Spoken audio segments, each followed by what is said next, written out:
VanIsle 360, 580 nautical miles, 9 legs, 2 weeks, 1 island.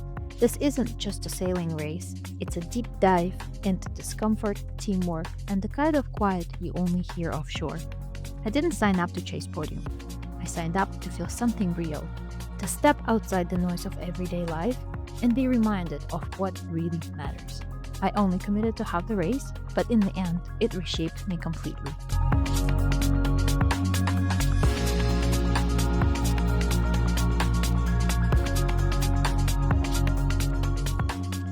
Why did I do VanIsle 360?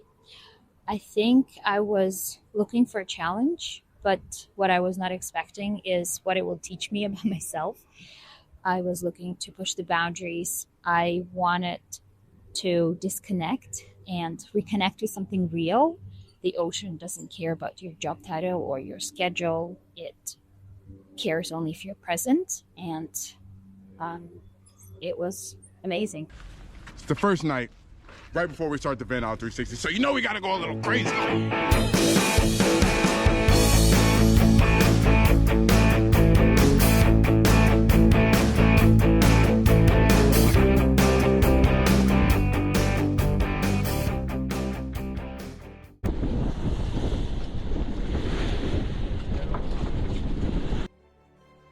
The day began under a light drizzle that soaked everything it touched. But halfway through, the sky cleared, and so did our heads. We spent 7 hours and 40 minutes sailing upwind, grinding through 12 to 15 knots of steady breeze and small waves, pushing as a team for every inch. Somewhere along the way, a whale surfaced nearby, brief, calm, and quietly humbling. By the time we reached harbor in Comics, we were tired, salty, and smiling. It was only the first leg, but something already felt different. We weren't just learning to race together. We were learning to rely on each other.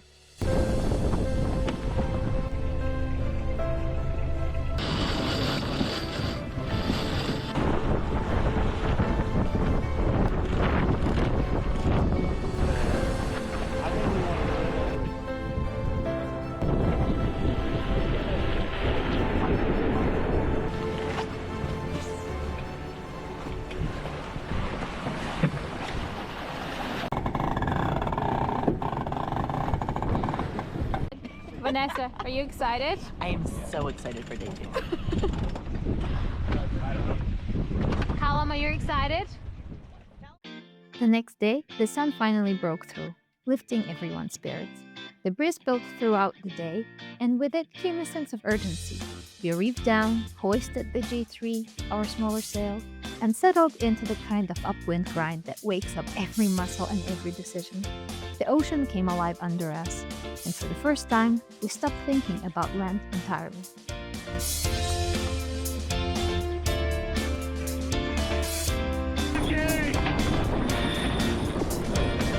Isa, could you do dip movement, please? Okay, 1, 2, 3.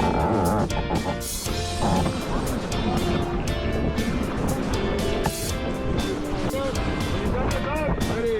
Help over in 3, 2, 1. Help over. Good thing I put my boots on. I'd be soaking.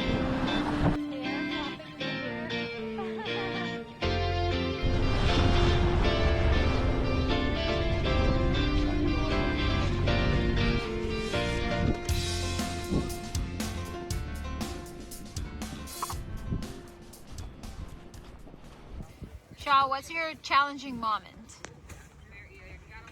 My challenging moment? Yeah, from this trip. Getting up in the morning.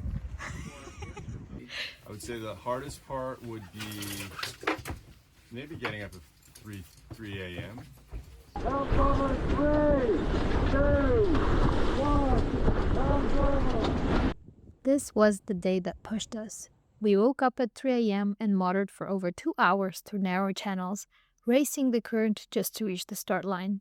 The wind was already up 20 to 25 knots, and we were ready, in foul weather gear. Tethers on and bracing for it. We started with our smallest head sail, number 4, But the wind kept building, topping out at 35 knots with confused seas pounding from all the sides. It was only 5 hours and 45 minutes of sailing, but it felt like a lifetime. Soaking wet and worn out, we pulled through by moving as one.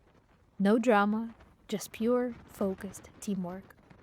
There was no hotel waiting us at the end, just a quiet bay, soaked clothes strung out to dry, and a boat full of tired sailors sharing food, stories, and laughter. That night, something shifted. We weren't just crewmates anymore. We were a team, and somehow I knew the real journey was just beginning. I would say my favorite was probably the day that was the hardest, because for me, like when I come out here and I sail, like it's really to see what I can do and see what I can handle. So being out there when blowing 30 knots is just kind of fun, and holding on, trying not to die. So what is my favorite part of this trip?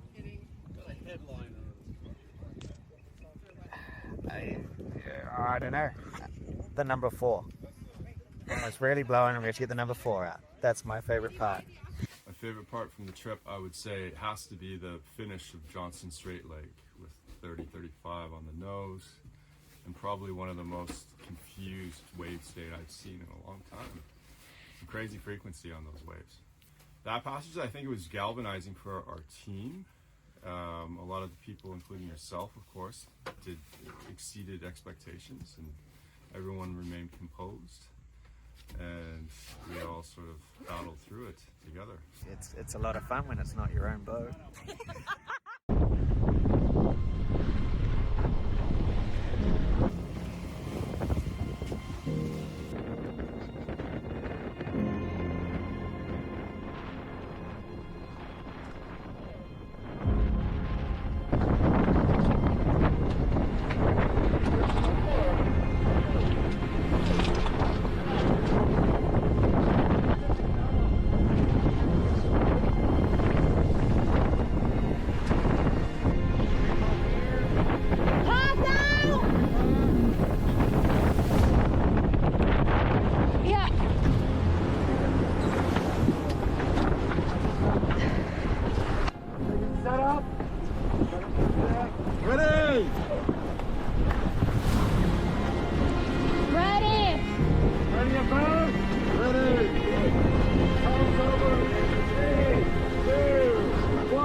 It's time we gotta let it go over. Off the bridge here. You're gonna get a big fucking bullet and 2 boat legs.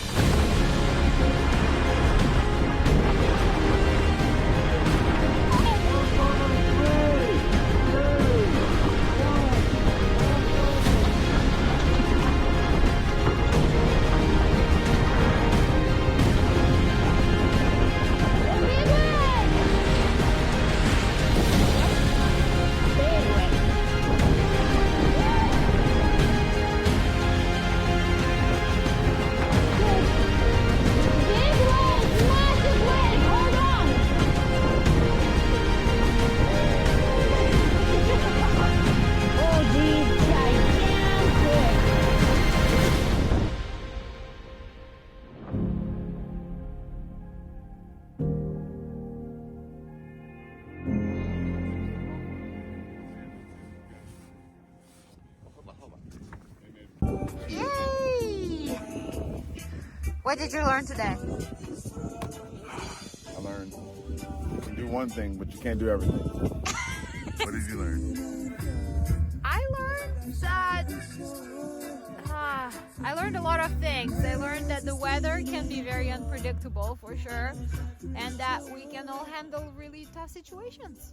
I think I'm very proud of, I think the rest of the team did really well, and we did handle really, really tough and dangerous situations really well.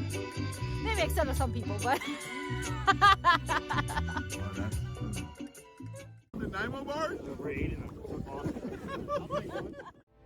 We started the day geared up for another beating.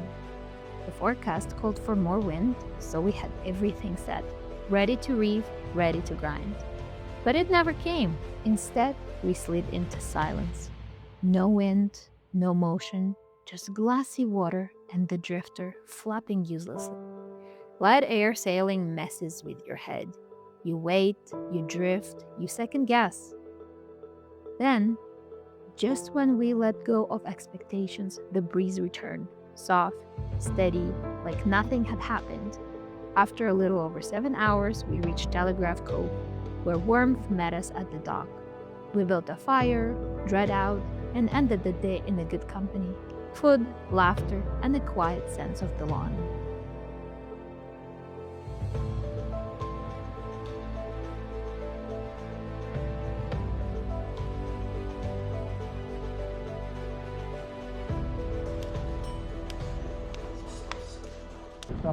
Just day one. By day 5, time had blurred. No texts, no internet, just wind angles and waypoint calls. The day began slow and misty, every move deliberate, every sail adjustment careful. But as the hours passed, the wind filled in, building to 20-25 knots, forcing us to reef and settle back into the rhythm.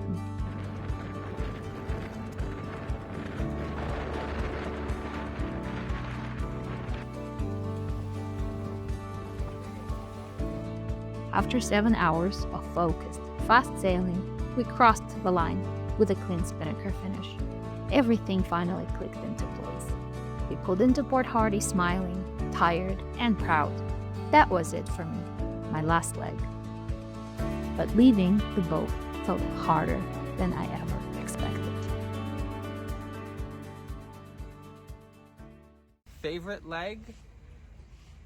I think leg 5. It was sort of really fun. There was a lot of varied stuff going on. We get to put up a spinnaker for the first time. I was like, I think I remember how to do this. I haven't done it all race. Anyways, it went fine. Spinnaker went well. It was the first time I put that one up, so that was fun. Nice blue, yellow, colorful sail. My general overall experience was awesome. I was not prepared for this. Not prepared at all. If I had to prepare all over again, I would bring warmer clothes, a lot warmer clothes, maybe a pillow, better sleeping bag. I mean, this is my first time doing VanIsle, so I was super excited coming into it. And I haven't really done any other long races, like day after day after day, so I was sort of excited for that. Get to do lots of sailing, a bit nervous that I'd be too tired the whole time, but it's turned out really well. I've had a ton of fun. And now I'm really excited to do some downwind sailing out the outside. And it's been really nice to be sailing in all these places I haven't been sailing before. So my name's Jason Saunderson. I'm the skipper of Ultraman 3. So I guess makes me the owner, and I also race on it. And occasionally, people let me drive. I think the crew's been performing very, very well. We've had 5 legs, some trying conditions upwind, over 30 knots of breeze, which is a lot of the team doesn't have experience in that. But the crew has been performing very well on all of our sail changes, working together as a team and getting along. And I'm really proud of the work that they've done. And a number of the crew are relatively new, and they've come a long way with their seamanship and their boat handling skills. I'm really quite impressed. Most of them have far exceeded my expectations. So I've been really impressed with not only the old guys who know what they're doing, but also the new crew. So great job, guys. Road crew for life! My experience with road crew has been very relaxed and chilling. I've seen a lot of pools, a lot of hot tubs. All my meals are hot, which is great. And the only part that sucks about it is that I'm not sailing all day. What are some supporting words for your crew, for the sailing crew? Don't die. Yeah, I don't know. It looks like it's going to be a fun downwind sail, and don't break anything on the boat. But if you do, make sure you send it. I flew home on a lay day in Port Hardy while the crew prepared for what lay ahead. Another 7 days of even harder sailing, 4 legs averaging 80 nautical miles each. The boat kept going. The race carried on. I stood at the airport, gear in hand, looking out towards the horizon. knowing they were still out there chasing wind and swell. I came expecting to be challenged. I didn't expect to be changed, but I was. And part of me stayed with them, still sailing, still moving forward. Would I do this again? Absolutely. Next time, maybe the whole thing. It's really addicting to get that close to people, to nature, to your own limits. And once you feel that, really feel it, it's hard to get back to normal life without missing it. So I would 100% do it again. Did you have fun? Of course. Nice. Would you do it again? Of course. This is my 4th time, so. VanIsle isn't about podiums or perfect moments.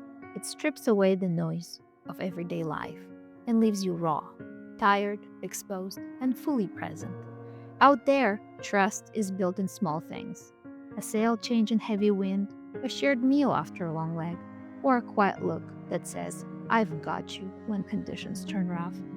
Courage doesn't always look bold. It's often quiet and consistent, showing up when it's cold, wet, and no one else keeps score. You live simply, but everything feels amplified. VanIsle reminded me that adventure isn't about escape. It's about coming back to something real, back to presence, to connection, to yourself. Out there, somewhere between the chaos and the calm, I found a version of myself I didn't know I was missing. And suddenly, everything made sense.